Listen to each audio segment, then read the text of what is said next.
CodeIt now.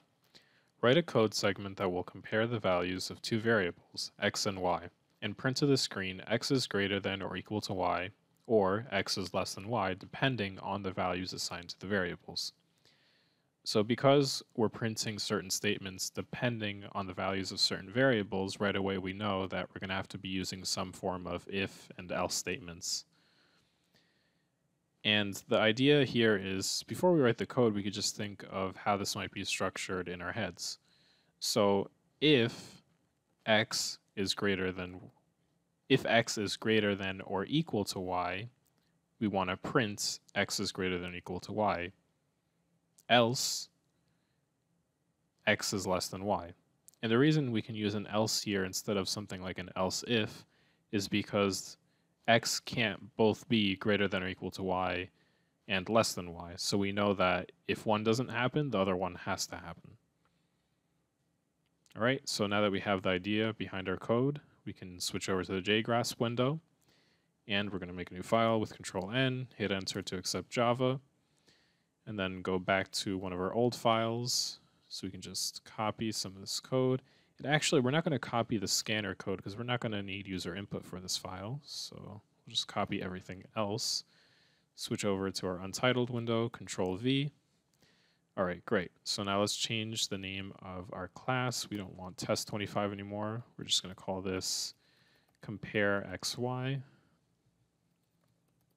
We got to change the class declaration as well.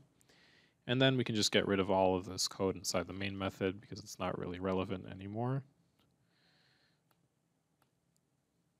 There we go. Okay. Nice. So now we can start coding. So the first thing we're going to want to do is we're going to want to define our variables x and y. So int x equals, and let's just choose something specifically less than y. So let's choose a low number like 12.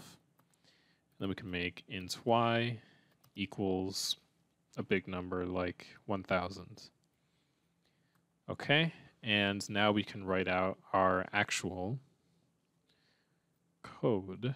So let's write out a comment first, actually.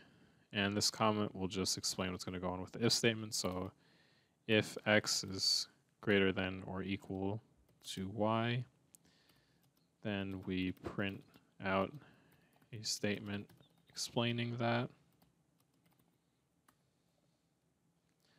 Otherwise, we print out a statement explaining that x is less than y. Okay, so now we can go ahead and add some new line and then get to the code. So we do if, and then we have to use parentheses, x is greater than or equal to, don't forget the equal sign there, y, and then we need our curly braces, so don't forget your closing curly brace. Then we need to indent for good style and readability, and we're going to do a system.out.println, and we're just going to go ahead and copy exactly what was said here. So x is greater than or equal to y. Okay, so x is greater than or equal to y. Close our parentheses and semicolon. And like I said earlier, since x being greater than or equal to y and x being less than y can't happen at the same time, we can just use an else statement instead of an else if. So else, gotta put our curly braces, we have to indent again, and then we can start typing out our system.out.println quotes, and we want to print out x is less than y. X is less than y.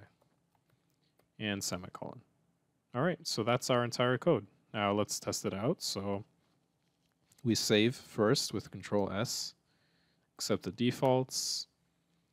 All right, and then we do a Control-B to compile. Excellent, so we got operation complete. That's a good sign. And then we do a Control-R to run our program. And yep, we got the result we were expecting. X is less than y because x is 12 and y is 1000. So we know our program works the way we want it to. And I mean, for good measure, if you wanted to, you could also switch up the values of x and y just to make sure that the other part of your code where the if statement is works as well. So we could just change this to 1200, do a Control S to save, Control B to compile, compiled successfully, which is great, and then a Control R to run. We can see here that now we have x is greater than or equal to y.